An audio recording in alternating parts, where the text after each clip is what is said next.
Tinanong ni Misty si Ash kung buong maghapon niya na lang ba tititigan ang tropeo, at sumagot naman si Ash na hindi, dahil tititigan niya rin ito buong gabi. Biglang may naramdaman si Lapras at nag-iba ng direksyon, na muntik ng ikahulog ng mga bida sa tubig. Maya-maya ay nakita nilang dinala sila ni Lapras sa iba pang mga Lapras, isang buong grupo ng mga ito. Naniniwala si Tracy na ito ang grupo na kinabibilangan ni Lapras bago ito nahiwalay sa kanila.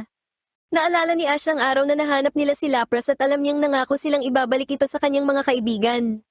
Sinubukan ni Lapras na makuha ang atensyon ng iba pang mga Lapras, ngunit tiningnan lang siya ng mga ito at nagpatuloy na sa paglangoy, binaliwala siya nito.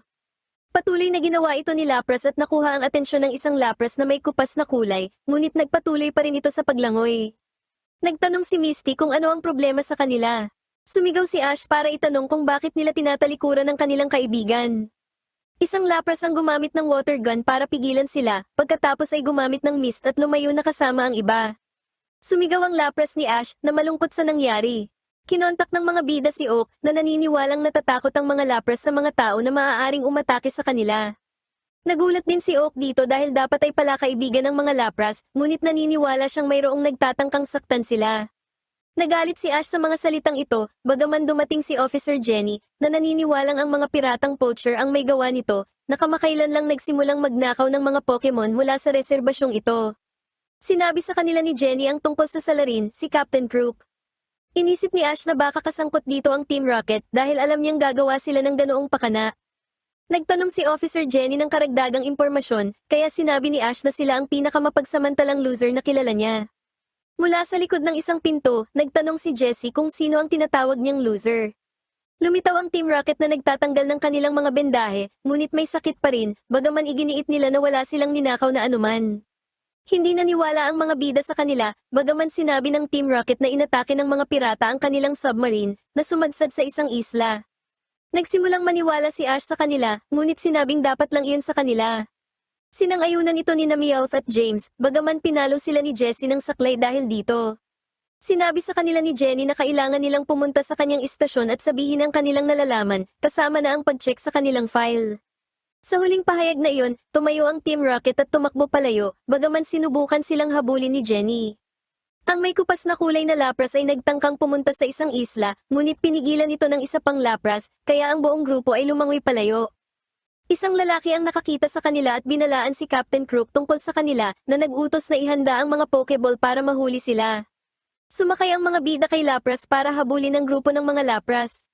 Nagtanong si Tracy kung ano ang dapat nilang gawin pagkarating nila dahil hindi nagtitiwala sa kanila ang grupo. Itinuro ni Ash ang kanyang bibig at ipinaliwanag na kailangan nilang ngumiti.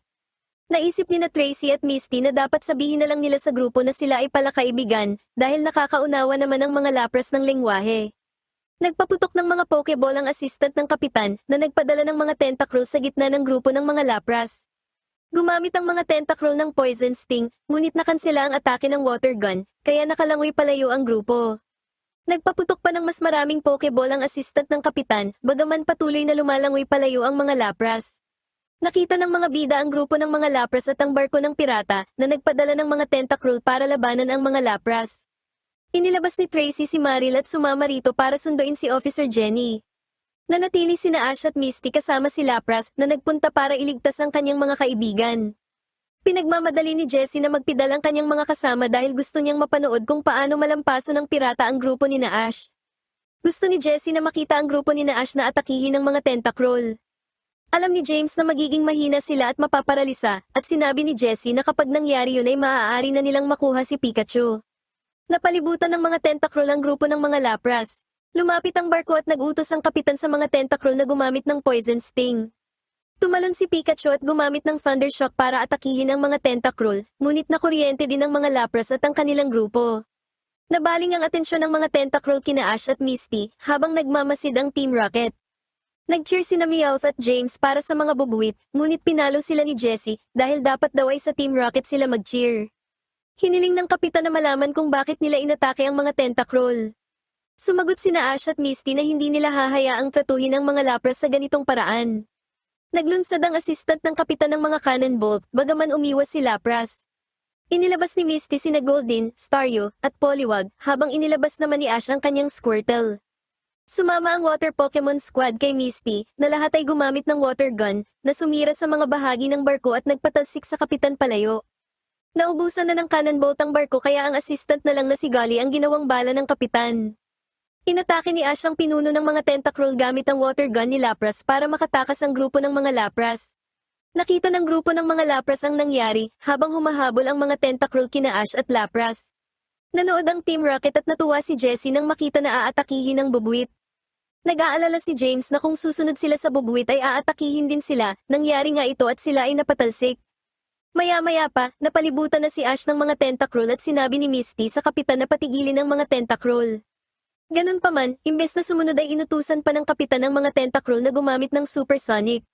Sumunod ang mga Tentacruel at gumamit ng Supersonic na naging dahilan upang takpan ni na Ash, Pikachu, at Lapras ang kanilang mga tainga dahil sa ingay. Isang Tentacruel ang sumugod, ngunit tinamaan ito ng Ice Beam. Ang iba pang mga Tentacruel ay tinamaan din ng Ice Beam at lumubog dahil sa grupo ng mga Lapras na sumugod para tulungan si Ash at ang kanyang Lapras. Lumapit ang may kupas na kulay na Lapras sa Lapras ni Ash at niyakap ito. Nakita ni Ash na ang kanyang Lapras ay may mabait na ina. Masaya ang Lapras ni Ash na pumunta sila para iligtas ito. Maya-maya, itinali ang mga pirata at ang Team Rocket. Inamin ni na James at Meowth na sinuportahan nila ang mga bubuwit at ang Lapras at magpapatotoo sila.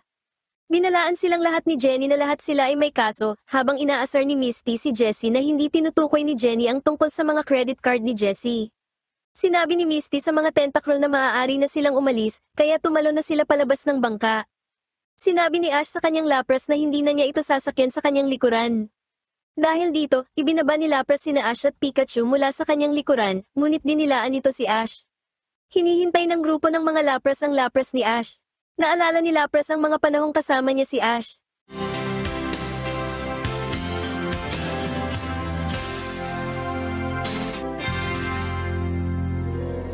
Pagkatapos ay binuhat na ni Lapras sina Ash at Pikachu paakyat ng bangka. Sinabi ni Ash na naging mabuti itong kaibigan at sinabing, "Kita-kits." Sumama na si Lapras sa grupo at lumangoy palayo. Kumaway sina Ash, Misty, at Tracy bilang pagpapaalam na alam nilang dinala sila ni Lapras sa buong Orange Islands. Nilingon sila ni Lapras sa huling pagkakataon at tumalon sa tuwa. Nasa Hamlin Island na ang mga bida, kung saan sasakay sila ng barko patungong Pallet Town. Iniisip na ni Ash ang mga espesyal na luto ng kanyang nanay, habang si Tracy naman ay sabik na makilala si Professor Oak, at si Misty ay nakatutok sa pagdadala ng GS Ball. Papunta na sana ang grupo sa tulay para makarating sa ferry, ngunit nakakita sila ng karatula na nagsasabing masyadong mapanganib ang tumawid dito. Susubukan pa rin sana nilang tumawid, pero nang makakita sila ng pagsabog sa tulay ay agad silang nagbago ng isip. Sa halip, gumamit sila ng maliit na bangka at sumagwan patungo sa isla. Pagdating sa bayan, napansin nilang wala silang makita o marinig na kahit na sino. Pumasok sila sa isang gusali at iniwan muna ni Misty si Togepi sandali.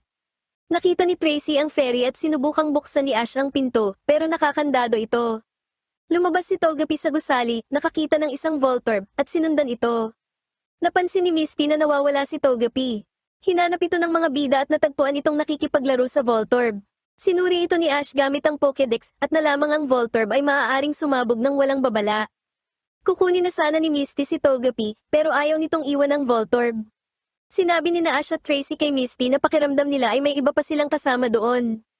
Maya-maya, may mga lumabas na electrode.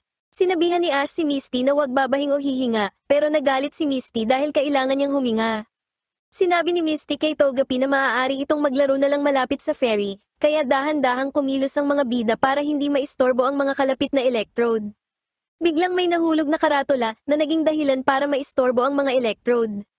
Nagtakbuhan ang mga bida habang sumasabog ang mga electrode sa paligid nila hanggang sa mapalibutan na sila ng mga ito. Gayunpaman, may isang lalaking lumitaw at sinabi sa kanila na huwag gagalaw, sabay labas ng kanyang mga diglet. Humukay ng mga butas ang mga diglet sa ilalim ng mga electrode, kaya nahulog ang mga ito at doon sumabog sa ilalim ng lupa. Pagkatapos, tinanong ng grupo ang lalaki kung bakit napakaraming electrode at halos walang tao sa lugar. Ipinaliwanag ng lalaki na dahil sa isang eksperimento para makalikha ng kuryente, may mga Voltorb na nakatakas isang gabi at mabilis na dumami. Napuno ang isla ng mga ito at nag-evolve bilang mga electrode. Naging masyado ng maliit ang isla para sa kanilang lahat kaya nagsimula silang sumabog ng kusa, dahilan para lisanin ng mga tao ang isla. Nalaman din ni Ash na hindi na gumagana ang ferry. Tinanong ni Tracy ang lalaki kung bakit siya naroon kung mapanganib ang isla.